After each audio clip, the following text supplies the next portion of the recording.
no one is above the law. And in America, we have to stand on the rule of law, irrespective of politics. Secondly, the handling of classified materials is a very serious matter in this nation. My years as Vice President, my years serving on the International Relations Committee in the House of Representatives.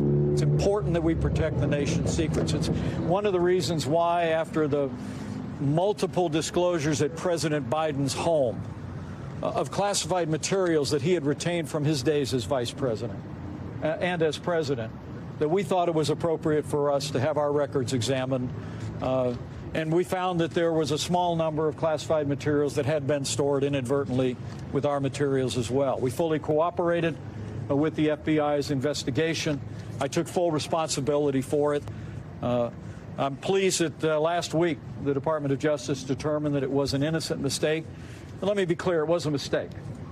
Protecting the nation's secrets is absolutely vital to securing this country in the days ahead. Now, on the matter involving the president's indictment, let me be clear. As much of the national media rushes off with a predictable rush to judgment, no one knows the facts. It's the reason why this morning I called on Attorney General Merrick Garland to unseal the indictment immediately and stand before the American people and answer questions as to why an indictment of a former president of the United States was appropriate in this matter. I learned just moments ago that the Department of Justice has scheduled a press conference this afternoon, and I welcome that. The American people have a right to know why it was necessary for the first time in history to bring an indictment of this nature against a former president of the United States. Finally, I think it's important to remember that in America, everyone is entitled to be presumed innocent until they're proven guilty. And the former president has every right to a presumption of innocence in the days and months ahead as this matter proceeds. And I would just urge all my fellow Americans in two ways. Be patient. No one knows exactly what the facts and the law are in this case, and I think it's important that we wait.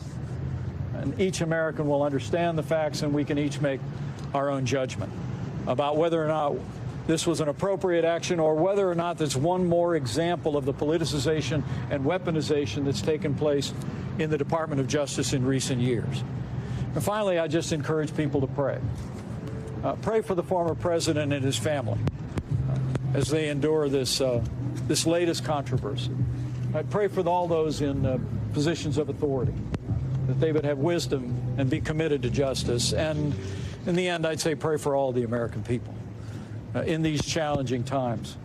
I think we do well to remember to turn to that wellspring of support that has always strengthened us since the early days of our nation's founding.